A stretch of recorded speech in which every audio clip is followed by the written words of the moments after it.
The atmosphere in that Chicago courtroom was suffocating, pressing down on me from all sides. I stood by myself at the defense table, my hands clenched into fists to hide the way they trembled. In the front row, my mother, Eleanor, was making a production of dabbing her eyes with a silk handkerchief. The tears were delicate, silent, and timed for maximum effect. It was an Oscar-worthy performance. Next to her, my father, Richard, sat with a stony expression, his jaw set in a hard line. His solemn nod broadcasted their fabricated story to the entire room, that I was irresponsible, that I had thrown my life away. My older brother Ethan wasn't even pretending. A smug grin played on his lips. He was savoring this, waiting for me to shatter. These were the people who were supposed to be my protectors, my family. Instead, they had pooled their money to hire expensive lawyers to publicly humiliate me and declare me financially incompetent. I felt myself shrink, overcome by a profound sense of betrayal.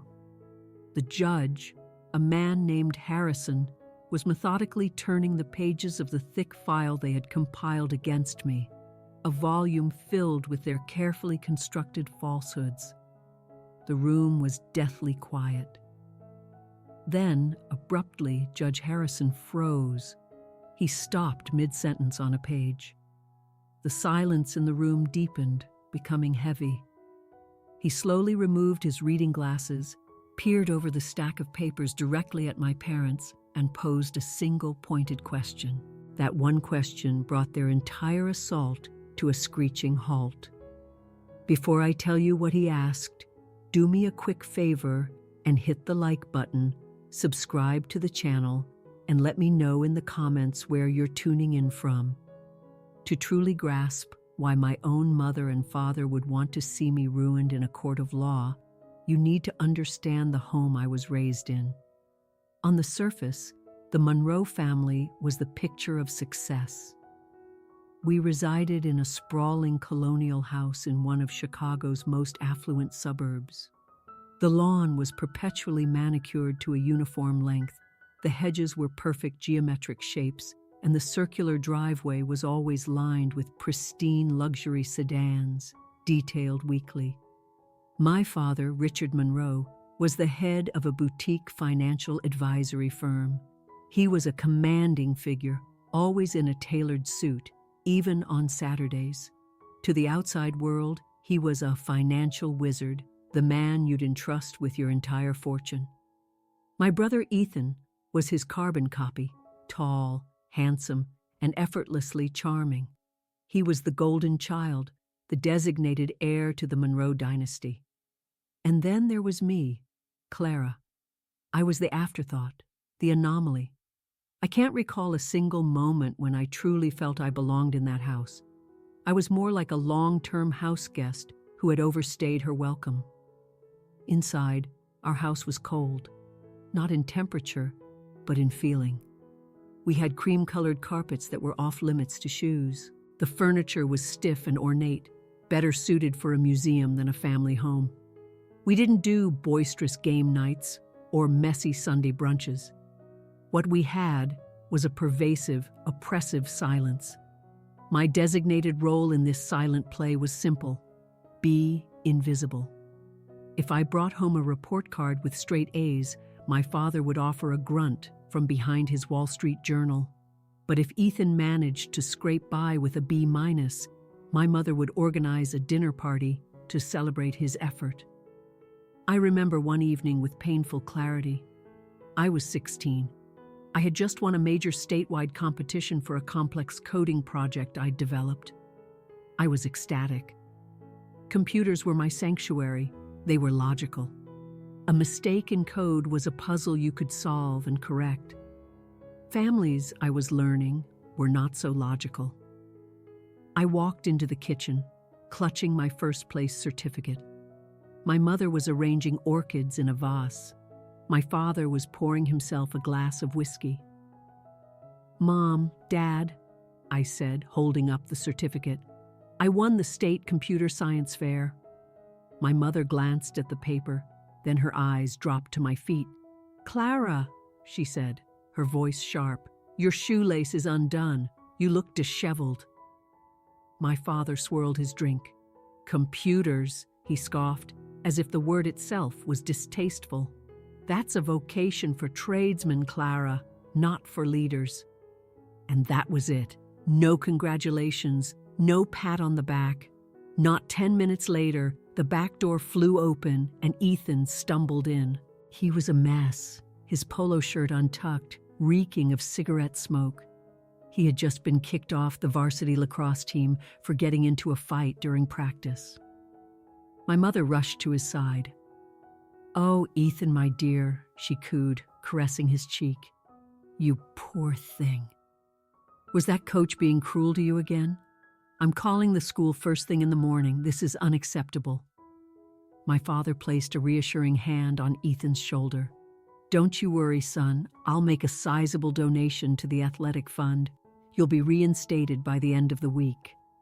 I stood in the corner of the kitchen, still holding my award. I quietly slipped it back into my school bag, went up to my room, and shut the door. I didn't cry. I think I'd become too numb for tears. I just sat on the edge of my bed staring at the blank wall. That was the ecosystem of our family. Ethan could burn the house down, and they'd find a way to blame the manufacturer of the match. I could discover a cure for a disease, and they'd complain that I'd gotten my clothes dirty in the process. As we grew older, the gap widened. Ethan was sent to a prestigious private university on the East Coast. My father covered every expense: the tuition, a brand new convertible, a high-end apartment. Ethan barely scraped through his classes, dedicating most of his time to parties, which my father generously relabeled as building his network. I, on the other hand, attended a state university. I earned a partial scholarship for academics and took on student loans for the remainder. My father had declared he couldn't justify allocating capital to a degree with no clear return on investment. I wanted to major in cybersecurity. He thought I should study something more ladylike, like art history, so I could find a wealthy husband and host dinner parties like my mother. When I stood my ground, he cut me off. "If you insist on being stubborn, you can fund it yourself," he'd said flatly. So I did. I juggled 2 jobs throughout college. I worked shifts at the university library and spent my weekends as a freelance IT troubleshooter. I was perpetually exhausted, but I was also fiercely independent. Every holiday visit back home was an ordeal of endless, thinly veiled criticism. "You look exhausted, Clara," my mother would say, her eyes scanning my simple clothes. "And have you put on weight? A successful man doesn't want a wife who's let herself go." My father would chime in with a condescending chuckle. "Still tinkering with those computers?" The reality was that Ethan hadn't landed any account. He was just occupying a spacious corner office at my father's company, delegating his work to junior employees who were too intimidated to refuse. Ethan simply collected the accolades, but I kept my mouth shut. I had learned early on that defending myself only made things worse. Any attempt was dismissed as me being overly emotional or envious. "You've always been so jealous of your brother, Clara," my mother would sigh dramatically. "It's such an unattractive quality." I wasn't jealous. I was wounded. I yearned for them to see me, to acknowledge the person I actually was, not the person they wished I would be. But by the time I was 22, I accepted it would never happen. They were in love with the idea of a perfect family. Ethan was a perfect fit for that idea because he was a willing puppet. I didn't fit because I had my own ambitions. I was the black sheep, the letdown, the odd one out. They completely underestimated me. They mistook my quiet nature for weakness. They saw my second-hand clothes and assumed I was destitute They interpreted my kindness as naivete. They were mistaken on all counts, but I let them maintain their illusions. It was safer for me that way. The day I finally moved out for good was the most liberating day of my life. There was no shouting match, no dramatic storming out. I simply loaded my belongings into my beat-up old sedan and drove away. My parents didn't even bother to come to the door to say goodbye. I found a tiny apartment in the city. The pipes rattled and the street below was always noisy, but it was all mine. A few months later, I met Ben. Ben Carter was the polar opposite of my family. He wasn't wealthy or obsessed with status. He was a high school physics teacher who drove a decade-old pickup truck and lived in flannel shirts. But he was deeply kind. He listened, truly listened, when I talked. He never looked past me to scan the room for someone more influential. When I took him home to meet my parents, it was an unmitigated disaster. My mother stared at Ben's worn work boots as if he'd tracked manure onto her precious carpet. My father grilled him, "So, teaching. Is that a temporary arrangement until you figure out a real career path?" Ben just smiled politely. "I love teaching, sir. I believe it's important work." My father let out a cold, dismissive laugh. "Important, perhaps. But it doesn't exactly pay for a lake house in Michigan, does it?" I cried on the drive back to the city, apologizing profusely. "I'm so sorry. They're just awful. We never have to see them again." Ben took my hand. "Clara, stop. Their opinions don't define you. You are not them. I love you, not their approval." We were married 6 months later in a small, beautiful ceremony at a botanical garden. My parents attended, but they sat in the last row and slipped out right after we exchanged vows, skipping the reception. Their wedding gift arrived a week later, a single set of ornate silver steak knives with a note that read, "Try to maintain their polish." I didn't care. I had Ben, and I had a plan. I'd been working for a large tech corporation, patching their security vulnerabilities. I saw firsthand how exposed these massive companies were. They held mountains of private data, yet their digital defenses were full of holes. They were desperate for real protection. So from the second bedroom of our apartment, I launched my own company, Fortress Digital.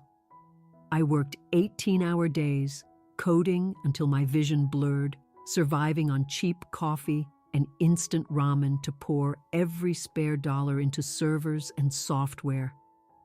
Ben supported us on his teacher's salary, a constant source of encouragement. "You're a genius, Clara," he'd tell me at 2 a.m. when I was on the verge of giving up. "Just keep going." And then things started to take off. I secured a contract with a mid-sized regional bank. That led to a contract with a hospital system, and then a major national retail corporation. The revenue started flowing. At first, it was just enough to cover our expenses. Then, it was enough for a down payment on a house. Before long, it was enough to buy 10 houses. My little company exploded. I hired my first employee, then 5, then 50. Within 4 years, Fortress Digital was a leading cybersecurity firm in the Midwest. I was the CEO. I was a multimillionaire. And here's the crucial part. I told my family nothing. I knew exactly what would happen if they discovered my success. Suddenly, I wouldn't be the family disappointment. I'd be the family bank. My father would demand to advise me on my investments, which was code for funneling them into his failing firm. My mother would insist on redecorating my life. Ethan would show up asking for a high-paying, no-show job.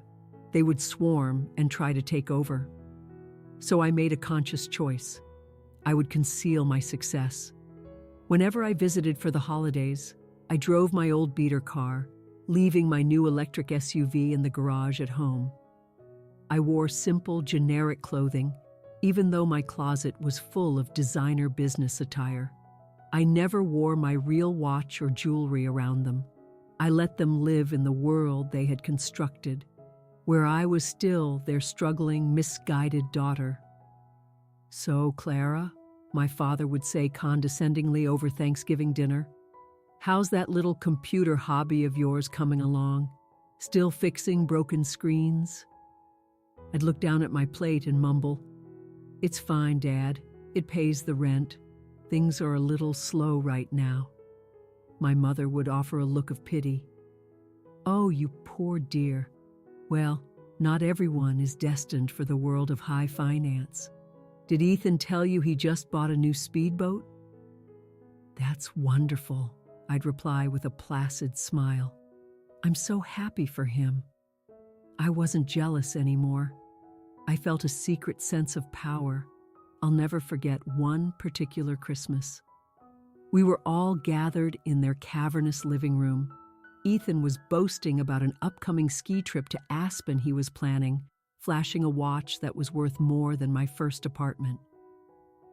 "You should join us, Clara," he said with a smirk.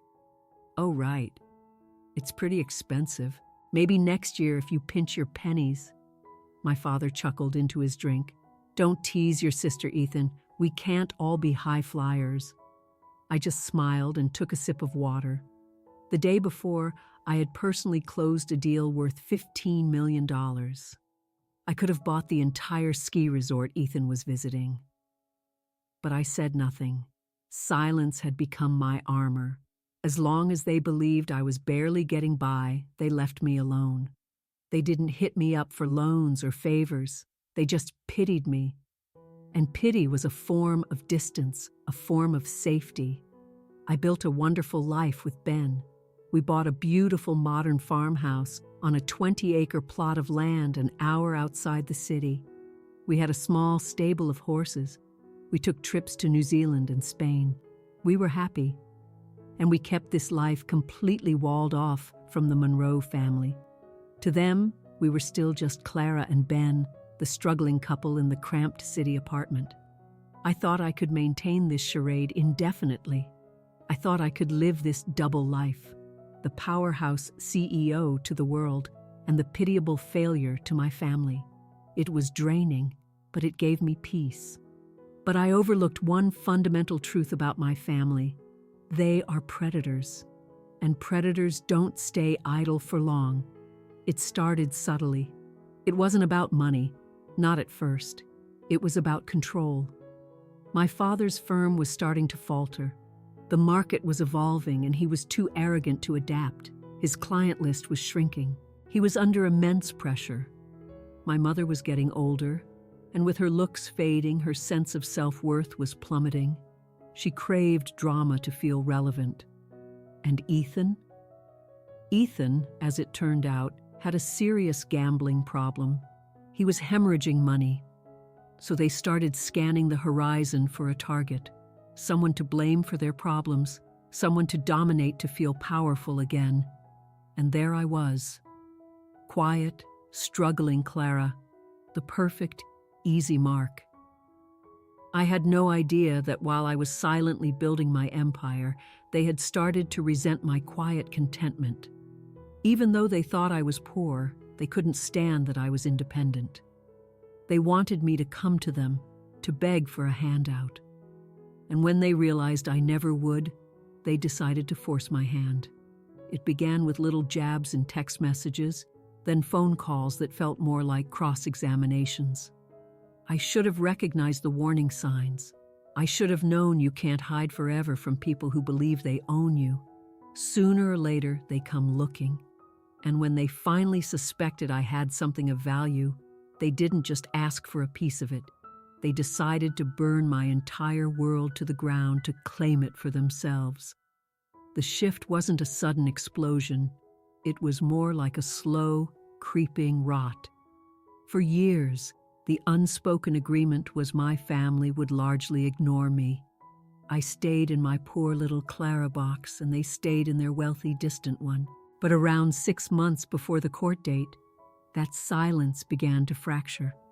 It started in the family group chat. which was typically just a stream of my mother posting pictures of her prize-winning roses, or Ethan showing off a new car. I never engaged. I'd read them and move on. But then, Ethan started tagging me directly. "Clara, saw a Geek Squad car today. Made me think of you. Hope you're making rent."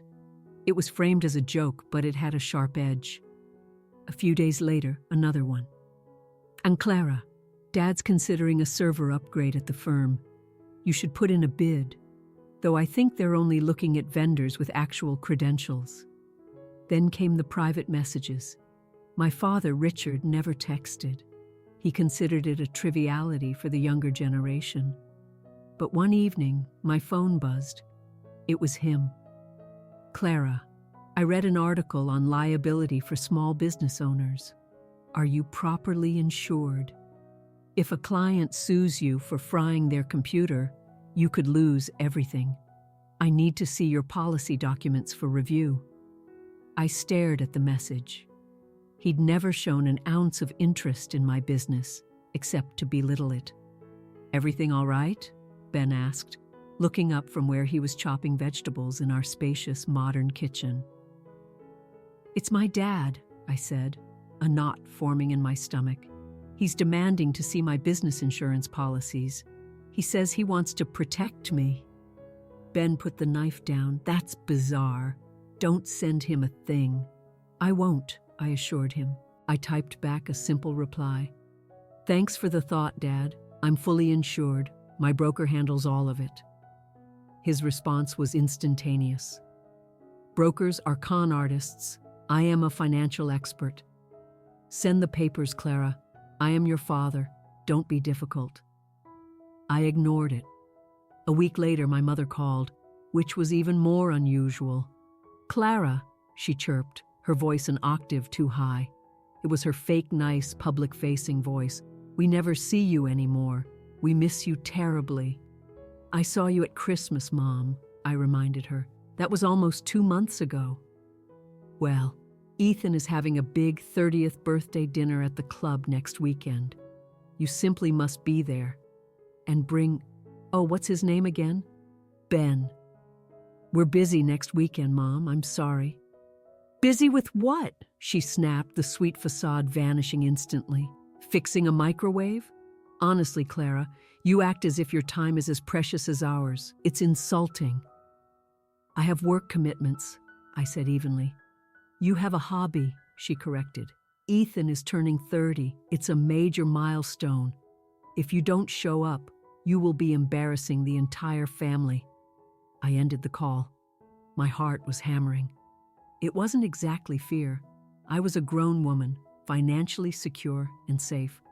But it was a cellular memory, the feeling of being a child in that house, knowing that their sudden interest in me always preceded some form of punishment. An instinctual alarm was blaring in my head.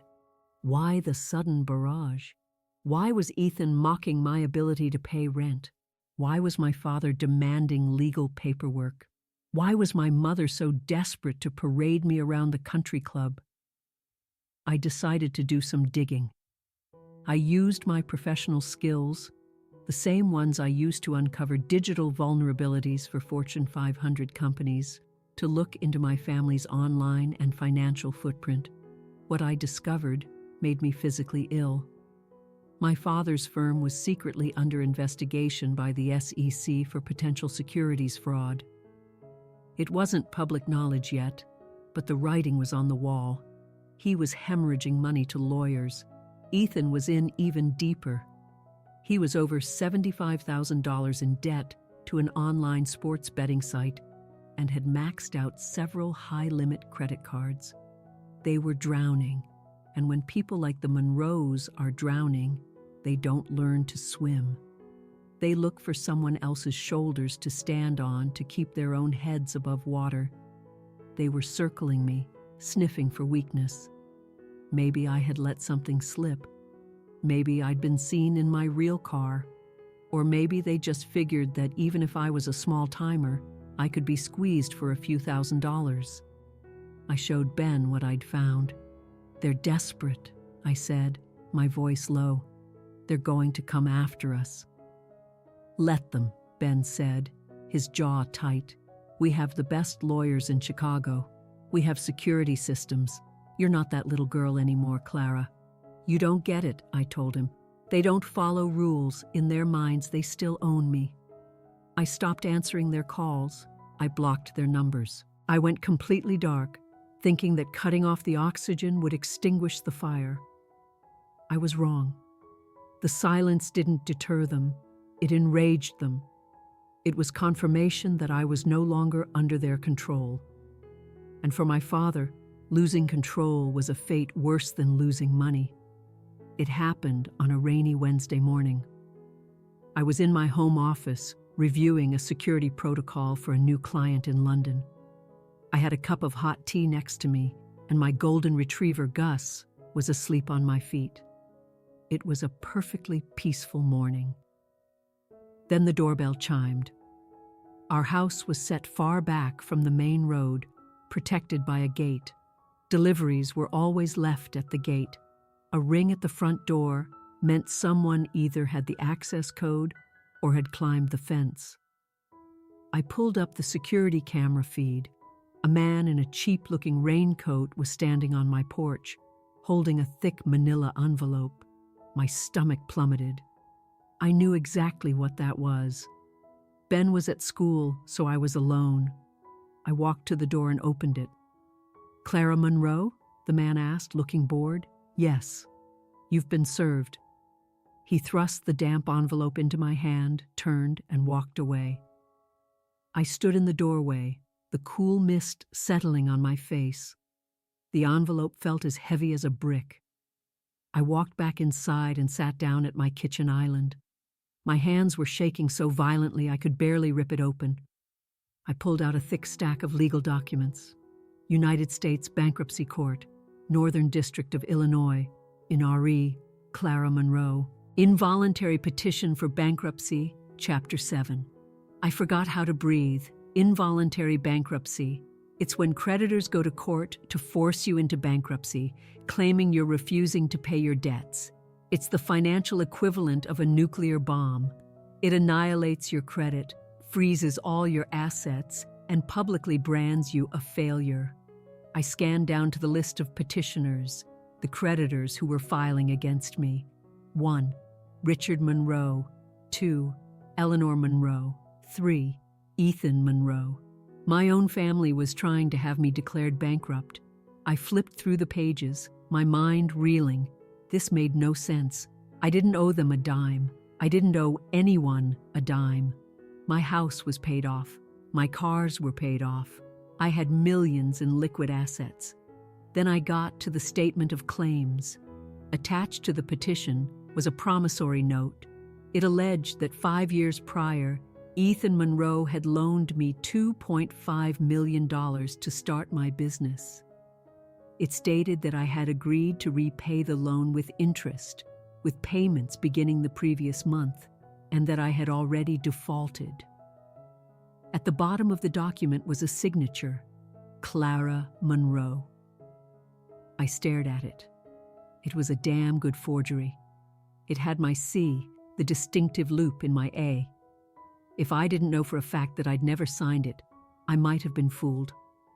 But I knew. I read on. My father was claiming I owed him $500,000 in consulting fees. My mother claimed she was owed $200,000 for personal loans. They weren't just suing me. They were orchestrating a complete fabrication. I ran to the bathroom and was sick. I splashed cold water on my face and stared at my reflection. I was pale, my eyes wide with the same fear I remembered from my childhood, hiding in my room while my brother got away with everything. They're trying to destroy me, I thought. Not physically, but my entire existence. If this went through, all my assets would be frozen. My company, my beautiful, thriving company, would be put under a microscope. My clients would flee.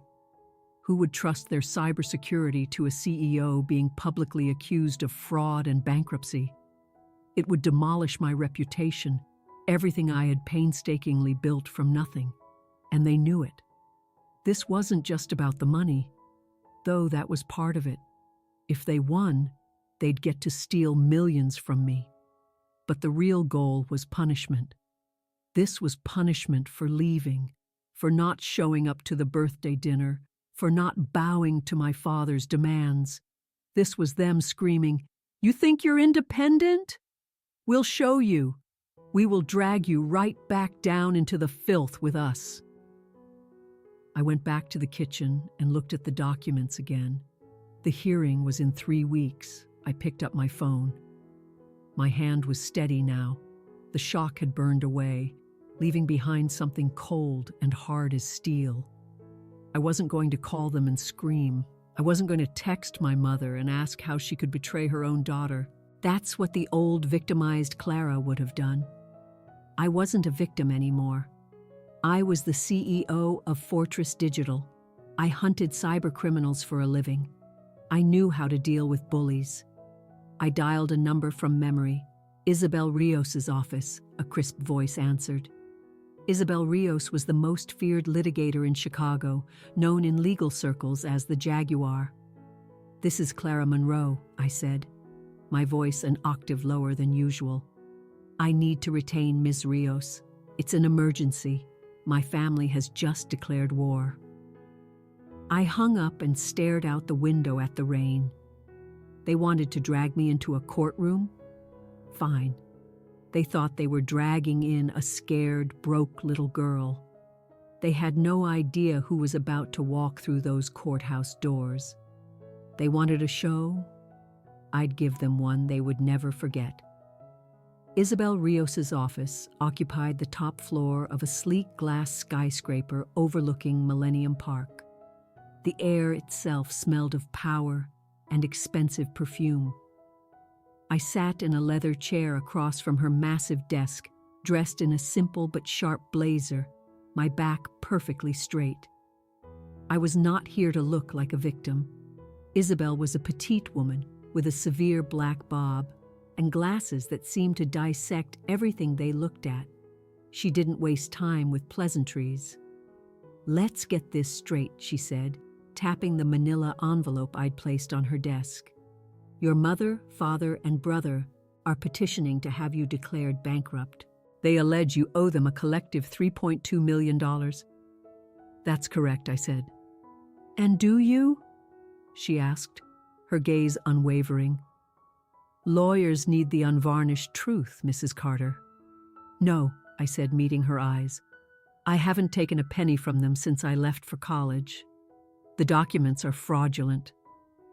Isabel examined the pages, her eyes scanning quickly. She paused at the promissory note with my forged signature and pulled a jeweler's loop from a desk drawer.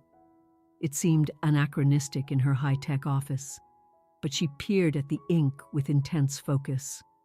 "It's a skilled forgery," she murmured, "but it's too clean.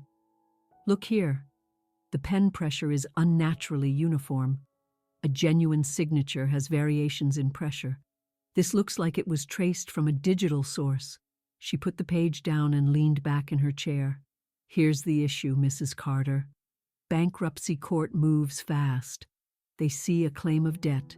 They want to see assets. If your family can convince the judge you're insolvent, that your liabilities exceed your assets, the court will immediately appoint a trustee to liquidate everything you own. They'll seize your bank accounts, your home, everything." "They think I'm broke," I said softly.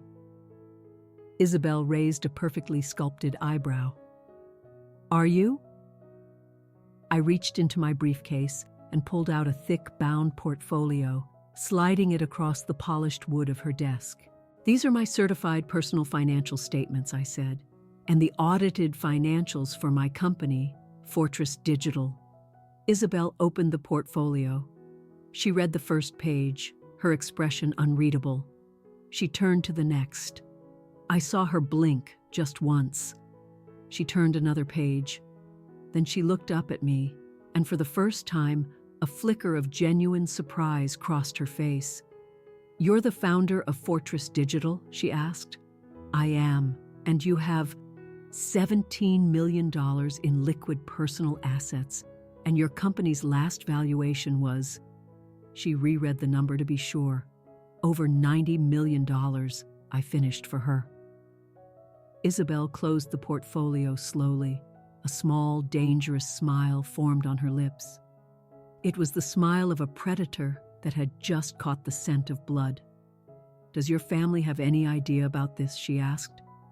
None, I said. They think I fix computers out of my garage for cash. They think this lawsuit will crush me because I can't even afford a decent lawyer. Isabel let out a short, sharp laugh.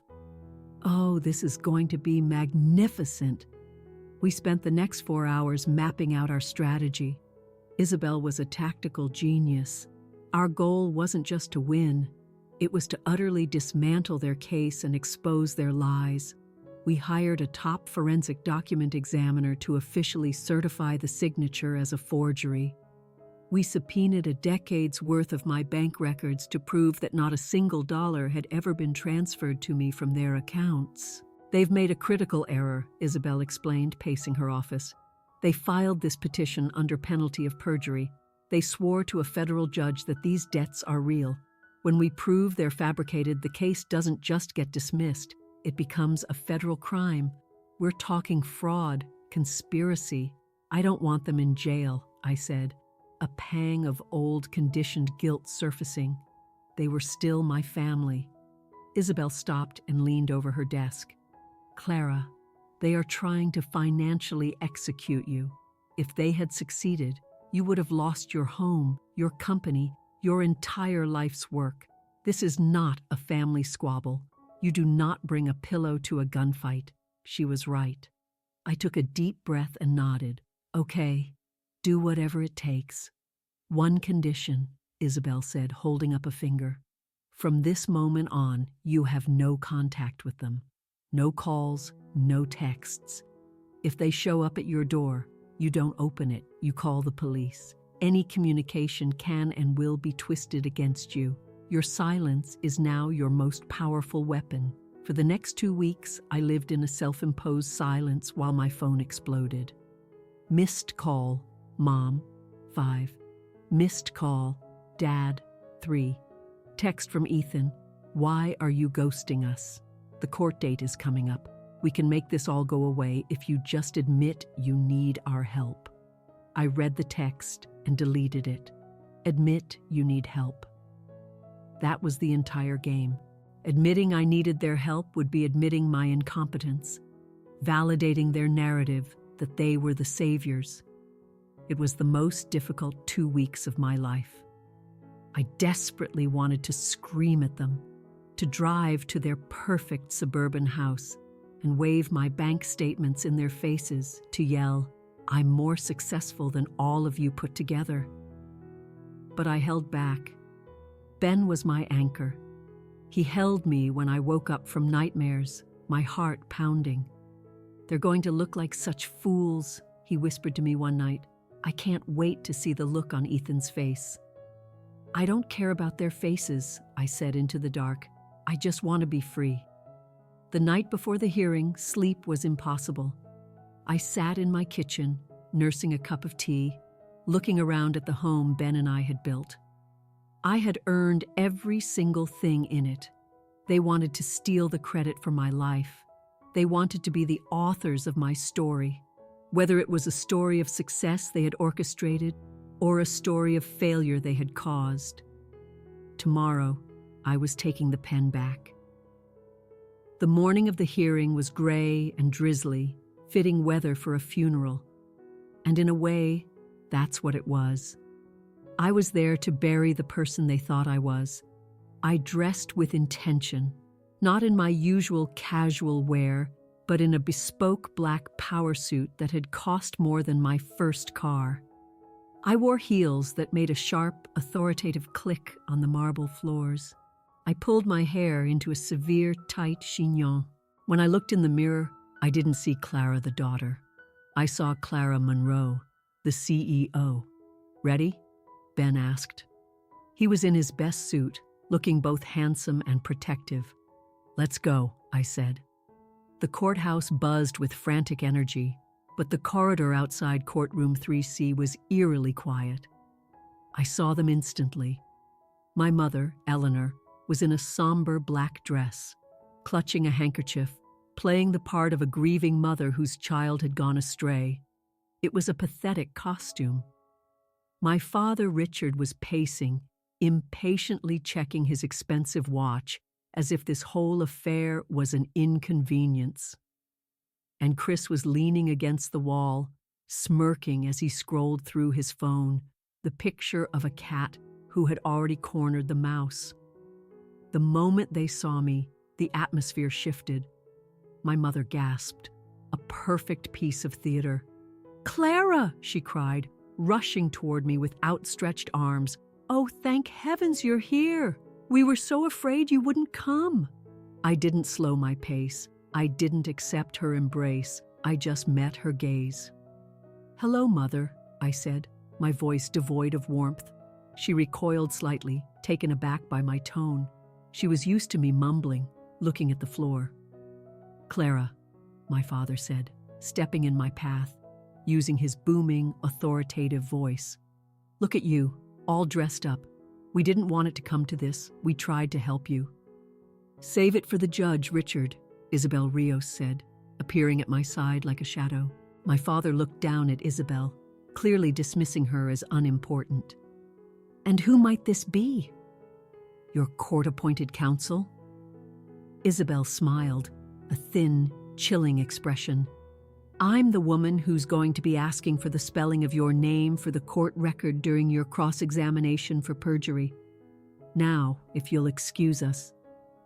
She brushed past him, and I followed. My father's face went from smug to crimson. No one had spoken to Richard Monroe like that in decades. We entered the old wood-paneled courtroom. It smelled of dust and decaying paper.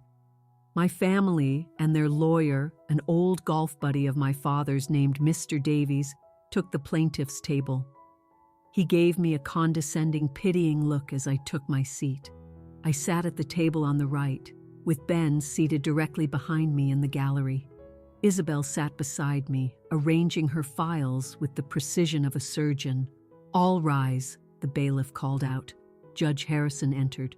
He was an older man with a shock of white hair and a face that seemed etched from granite. He was known for his fairness, but had a legendary intolerance for theatrics and wasted time. He sat, adjusted his robes, and opened the file. "In the matter of the involuntary bankruptcy of Clara Monroe," he began. "Are all parties represented?" "Yes, Your Honor," Mr. Davies said, rising. "I represent the petitioning creditors, the debtor's family. And I represent Ms. Monroe," Isabel stated, remaining seated until the judge acknowledged her. "Very well," Judge Harrison said.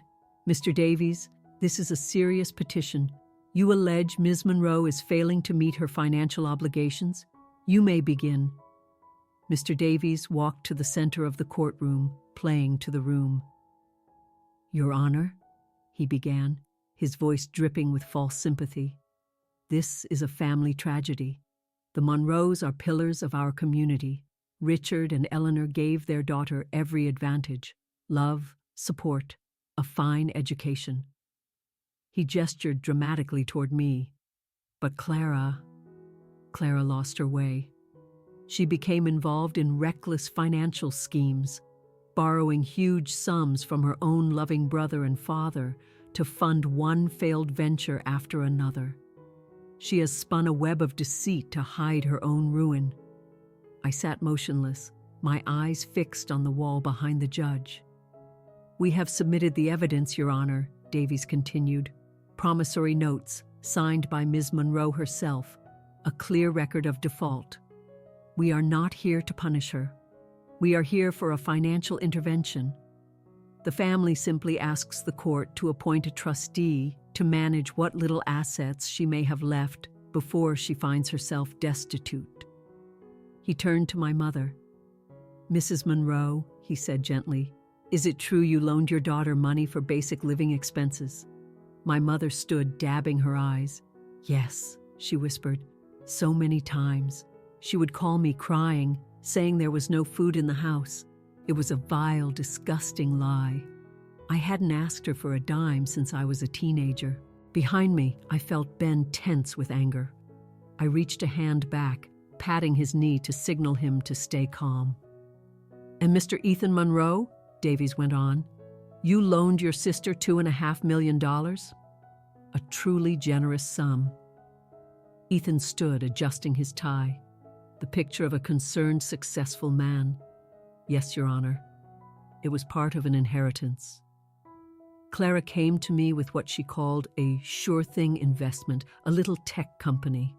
I trusted her, and she lost it all. Now she denies I ever gave her the money. Ethan looked at me, his eyes full of feigned sadness. "I just want my sister to get the help she so desperately needs." It was a masterful performance. If I hadn't been living the truth, I might have believed them. They were painting me as a troubled, out-of-control child, and themselves as the long-suffering family trying to save me. Judge Harrison listened patiently, scribbling notes. He seemed impassive. "Ms. Rios," the judge said, turning to my lawyer, "does your client contest these debts?" Isabel stood. She didn't pace or gesture. She was a pillar of stillness. "We contest everything, Your Honor," she said, her voice cutting through the quiet room. "We contest the existence of these loans. We contest the authenticity of the signatures. And we most certainly contest the claim that Ms. Monroe is insolvent." Mr. Davies let out a theatrical scoff. "Your Honor, with all due respect, denial is not a legal defense. The documents speak for themselves." "Indeed they do," Judge Harrison said, pulling the thick file toward him. "I have the promissory note right here, dated 5 years ago." He studied the document, then glanced at me, then back at the document. The room fell silent. My mother held her breath. Ethan's smirk was fixed in place. They thought this was it. They thought the judge was simply doing his due diligence before bringing the gavel down and ending my life as I knew it. But then Judge Harrison stopped. He frowned. He flipped a page, then flipped it back. He leaned closer to the papers. Then he took off his glasses and looked up, his eyes sweeping over my family at the plaintiff's table. Ethan's smirk began to fade. Something was off script. The oppressive weight in the room began to shift, replaced by the sharp electric charge of an impending truth. "Mr. Davies," the judge said, his voice dangerously quiet, "you claim this loan was given 5 years ago for a failed business venture, correct?" "Yes, Your Honor," Davies replied, looking confused. "And you claim the debtor, Ms. Monroe, has no steady income." "That is our assertion, yes, Your Honor." Judge Harrison closed the file, not with a slam, but with a soft, deliberate motion that was somehow more terrifying. He looked directly at me, and for a fleeting moment, I could have sworn I saw a flash of recognition in his eyes. Then he turned his attention to my father. "Mr. Monroe," the judge said, "I have just one question for you." The courtroom was so silent you could hear the faint hum of the fluorescent lights. Judge Harrison held the file in one hand, looking at my father over the tops of his spectacles, which he had put back on. "Mr. Monroe," the judge repeated, "you testified under oath that your daughter has no steady income and runs a failed business. Is that correct?" My father stood, a look of irritation on his face. "Yes, Your Honor. She tinkers with computers in her apartment. It is not a serious enterprise." Judge Harrison gave a slow, deliberate nod. Then he turned to my family's lawyer. "Mr. Davies, are you familiar with a company by the name of Fortress Digital?" Mr. Davies blinked. I believe that's the name of the debtor's little hobby business, Your Honor." "Yes." "Hobby business," the judge repeated. He let out a short, mirthless laugh that sent a chill through the room. Judge Harrison then reached down beside his chair, and pulled a glossy magazine from his own briefcase. It was the latest issue of Apex Tech Review. He placed it on the bench in front of him. "I was reading this in my chambers this morning," the judge said calmly. "There's a cover story. It's a profile on the most innovative cybersecurity firms in the country." My mother stopped her fake sobbing. She stared at the magazine, her eyes wide. The article mentions that Fortress Digital recently won a multi-year contract to secure the entire digital infrastructure for the city of Chicago, the judge continued. It names the founder and CEO as one Clara Monroe. He looked directly at me. "Is that you, Ms. Monroe?" I stood up. "Yes, Your Honor, it is." "And is it correct that your company's most recent valuation exceeded $90 million? "Yes, Your Honor." A collective gasp went through the courtroom. My father's face turned a ghastly shade of white. He stared at me, then at the judge, then back at me, his mouth hanging open. Ethan dropped his phone. It clattered on the tile floor with a sound that seemed to echo in the stunned silence. Judge Harrison turned his fiery gaze back to Mr. Davies. His voice was no longer calm. It was a thunderous roar.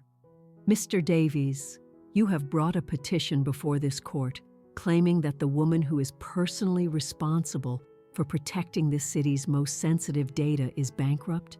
You claim she owes $2.5 million to her brother, a man who, according to these credit reports submitted by the defense, is currently $75,000 in debt to offshore gambling sites." Isabel Rios stood and smoothly slid another document toward the judge. "Your Honor," she said, her voice like ice, "we have also submitted a full forensic analysis of the signature on the promissory note. It is a digitally rendered forgery. My client never signed it. There was no loan. There was no debt. This entire petition is a fraudulent attempt to seize control of my client's considerable assets through deception."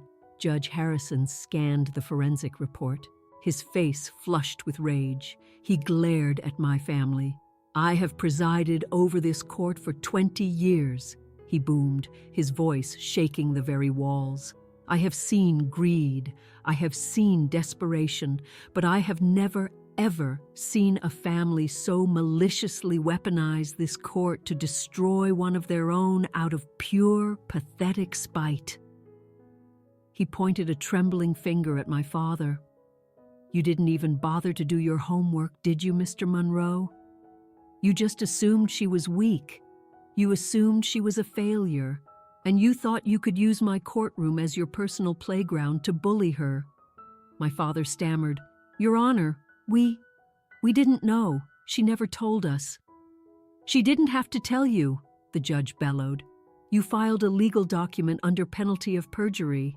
You swore on your honor that these debts were real." Judge Harrison slammed the file shut. The sound cracked through the room like a rifle shot. "Case dismissed, with prejudice," he declared.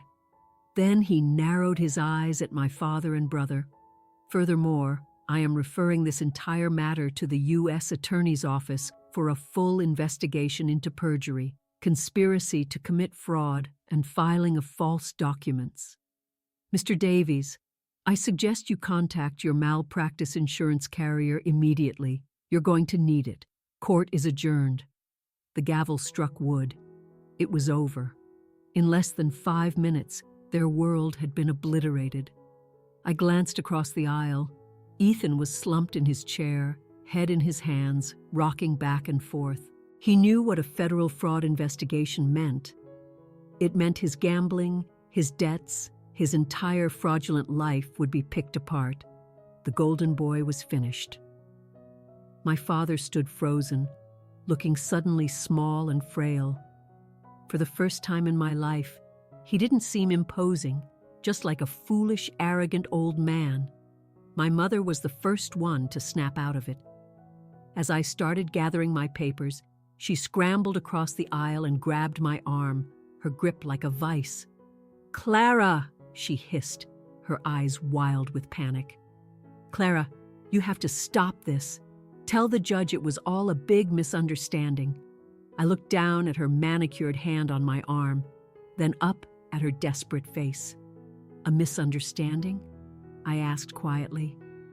You tried to have me declared bankrupt, Mom. You tried to take my home. We were helping you, she cried. We thought you were in trouble. We just wanted to manage your affairs so you wouldn't lose everything. We're your family. No, I said, my voice firm. You weren't helping. You were controlling. You couldn't stand that I was free from you. My father shuffled over, attempting to regain his composure. Clara, he said stiffly, let's not be emotional.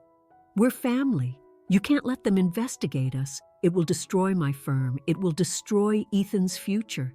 You have more than enough money, apparently. You can make this all go away. Just tell your lawyer to drop it. I looked at Richard Monroe, the man who had dismissed my passions, ignored my achievements, and now begged me to save him from the consequences of his own cruelty. I can't stop it, Dad, I said. You're the one who lit the match. Now you have to stand in the fire. How can you be so heartless? My mother sobbed. After everything we've given you. You gave me nothing, I said, my voice calm and clear. I didn't need to raise it. The truth was loud enough. You gave me a house, but you made sure I never felt at home in it. You gave me food, but you starved me of affection. And when I finally built a life of my own, you showed up with a wrecking ball. I gently peeled her fingers from my arm. I don't owe you money, I told them, and I don't owe you my silence. Clara, don't you walk away from me, Ethan shouted from the table. You're tearing this family apart. I paused at the heavy courtroom doors and turned back for one final look. I didn't tear this family apart, Ethan, I said. I just turned on the lights. It's not my fault you can't stand the sight of what's been living in the dark. I pushed the doors open and walked out into the hallway. The air outside felt cool and fresh, like the first clean breath after a long illness. On the courthouse steps, Isabel Rios shook my hand. The U.S. Attorney's Office will be in touch, she said with a satisfied smile. But as for the bankruptcy, it's over. It's expunged. You're free. Thank you, Isabel, I said. Worth every penny. She nodded, got into a black town car, and was gone. Ben and I walked to our car in comfortable silence, our hands intertwined. As we got in, I let out a breath I felt like I had been holding for 20 years. Are you okay? Ben asked softly. I'm better than okay, I said, a real smile spreading across my face. I'm done. In the months that followed, the consequences for them were swift and severe. The news of the investigation and my father's attempted fraud against his own daughter became public. His clients fled. He was forced to sell the big colonial house to cover his legal bills. Ethan was charged with forgery and conspiracy. He took a plea bargain to avoid prison, but was left with a felony record. The last I heard, he was working at a rental car counter at the airport. My mother left a series of voicemails for a while. Some were tearful, begging for a bailout. Others were filled with rage, calling me an ungrateful monster. I saved them all to a folder on my computer labeled evidence just in case, and then I blocked her number for good. My life, meanwhile, blossomed. Free from the lawsuit and the constant emotional drain, I poured all my energy into Fortress Digital. We expanded into the European and Asian markets. I ended up on the actual cover of Forbes magazine. But the money and the accolades weren't the real prize. The real prize was peace.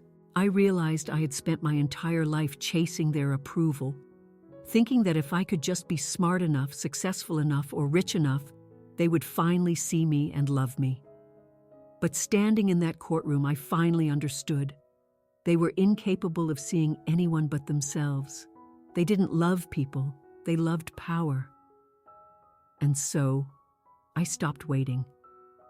I have a real family now. It's Ben. It's our friends who celebrate our joys and support us through our sorrows. It's the incredible team at my company who respect me for my mind and my leadership. Family isn't about blood. It's about who stands with you when the storm hits. It's about who shelters you, not who creates the storm. Sometimes, to save a tree, you have to cut off the dead and diseased branches. It's a painful process, but it's the only way the rest of the tree can survive and grow toward the sun. My parents and my brother were dead branches. Cutting them off was the hardest and best thing I ever did. I'm sitting in my office right now, watching the sun set over Lake Michigan. I am safe. I am successful. And more important than anything else, I am free. If you're listening to this, and you're the black sheep, the odd one out, the family scapegoat, I want you to hear this. Don't let them shrink you. They only treat you that way because your light makes them feel small. They want to keep you in a box because it's the only way they can feel big. Don't let them. Some people will only love you as long as you fit into the little box they've built for you. My advice? Break the box. Some people will only love you if you stay small. Grow anyway.